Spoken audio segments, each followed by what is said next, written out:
Hey guys, in this video I'm going to show you how to manually update apps on iPhone. The first thing I want you to do is go ahead and launch the Apple App Store.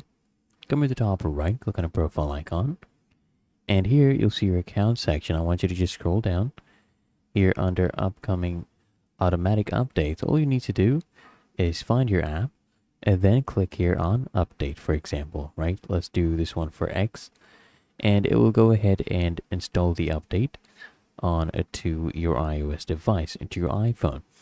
Next, you can go to your settings. Is another way. Scroll down until you see general. Go ahead and tap on that. Tap here on iPhone storage. Then I want you to look for the app that you wanted to update. Let's say it's Duolingo. Come here, click on offload app. Click on offload app again. And then I want you to just click on reinstall app, and then it'll be reinstalled with the update. Really that easy. If you found this helpful, make sure you smash the like button, subscribe to Quick Fix.